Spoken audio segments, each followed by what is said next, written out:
Kristal Wick here with Unicorne Beads, and we are making memory wire bracelets. Oh my gosh, this is so much fun. You're gonna love these. They're easy, anybody can make them. We're featuring coin beads and round beads by Unicorne Beads, which are hand blown. They're fabulous. So come inside my studio and let me show you how to make these.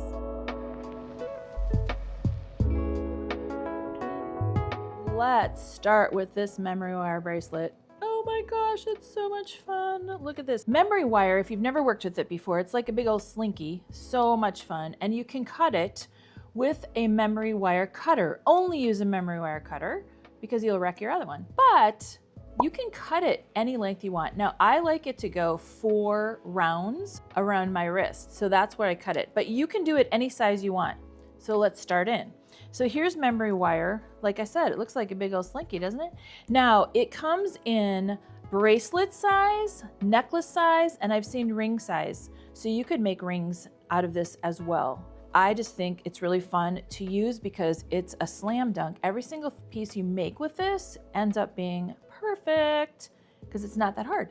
So again, you're gonna count out your 1, 2, 3, 4 rounds, and I'm gonna cut right here. We talked about using only memory wire cutters. You guys, I know you don't believe me, but it's true. And when you wreck your really expensive pliers or your cutters, don't blame me because I told you only use memory wire cutters. Also, wear safety goggles or glasses. You cut that and look it. Here we go. That's all you've got. So you can make a lot of bracelets or necklaces out of your memory wire spool that comes with it. My favorite part about this bracelet is because it's quick and easy and it features the coin beads. Now these are so gorgeous. Look at all these. And they come in all these different color palettes. So what I like to do is go around and kind of pick out my favorite colors. Like for example, I would put a palette together, whoops, like this. Here we got orange, here we've got the blues. They come in 2 different sizes, the coin beads, the large and the small. I use the small in my memory wire bracelet, but you could use any size you want. And then accompanying round beads with the different colors. So I used a lot of different sizes and a lot of different colors in my project. But as you can see, these guys come in lots of different colors. So your options are unlimited. Have a good time with that. So for this guy, I use seed beads. So these are a matte finish seed bead for this bracelet, which is just gorgeous. And then this guy here is going to be the finished bracelet. And as you can see, using matte seed beads really, really, really pops the glass. And I kind of like how that works. So this is what we're going to end up with, but I'm going to start with this to show you how to start your memory wire bracelet. I use a Weber's. I use the smallest jaw on there, and I make a loop at the end, one end of my bracelet. Now it's really, again, memory wire is really hard. It's stainless steel, so it's hard to work, which is good, but it's also a little tricky when you're doing your pliers because it takes a lot of muscle to get that guy shut. And so what you're gonna do is make sure you have a little loop on the end. If that is a little wonky, then you're gonna wanna just smash it a little bit with your pliers because the whole goal is to have a loop the same size on both ends so that your beads don't fall off. And so then what we're gonna do is start with, I like starting with the beads. A lot of people pick up each seed bead and put like this, put it on the wire. No, no, no, way too much time. Just take your memory wire and you just do this. Now this is kind of a really fun random project in that I don't count out how many beads or what I put on there. I do a lot of it by looking at the colors and looking at where you want the spacing to be. So looking at this guy, we started on this end and I loaded up a lot of seed beads, as you can see.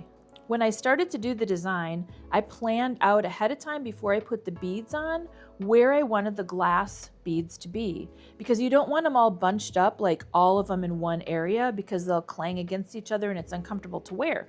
So I like to break a bracelet up into 3 parts, kind of like a pie. And so I put 1 clump here, 1 clump here, and 1 clump over here. So none of them, you can see they're all spaced out. None of them will hurt when you're wearing it on your wrist. and it also won't hurt the beads. So then all you're going to do is slide the beads on. You slide on as many beads as you want. Again, with this guy, you just keep putting on your, I used a lot of seed beads in this project, but you don't have to if you don't want to. And then for each clump, I call them clumps. It's not a very nice word, is it? But that's kind of what they are. I like to do the focal bead in the middle, a large bead on the side, and then a smaller bead. So it's kind of like a little trio. I'll show you when you put it, space it out on your bead mat first. That's what it looks like. And it really makes the feature of the glass bead really stand out. And then again, you're just gonna do this. You can see how easy this is. You just string all this on here. Make sure you hold on tight to this memory wire because it will have a mind of its own and spring in your face, and that really hurts, let me tell you. Slide all the beads down to the end. This is why you want that hole, that loop that you made on the end, to be completely tight so nothing comes off. And when you first started out, it's just a little tricky to get everybody down at the end because they don't like to, they don't behave very well. So you got to like kind of muscle your beads around a bit. And that's how you start it. And then you just keep stringing everything on and pushing it down towards the end. So I'm going to move over to this one that we have almost finished here and show you how to finish this off once you've loaded everything up there. So at the very end, I like to put just the seed beads, load up as many seed beads as you need. And again, while you're making this, you might find out this is too wide for you. This is too long. You don't want it this long. Personally, I like to do about 6 or 7 rounds because I think that's really fun. It looks really good. So now when you come to the very end, and again, you want to load it up as much as possible. And you're going to do the same thing that you did on this side, where you just take this pliers, go backwards with it, because you want that to be nice and tight. So you want to make sure that's touching the wire end. And then that's how you end your memory wire bracelet.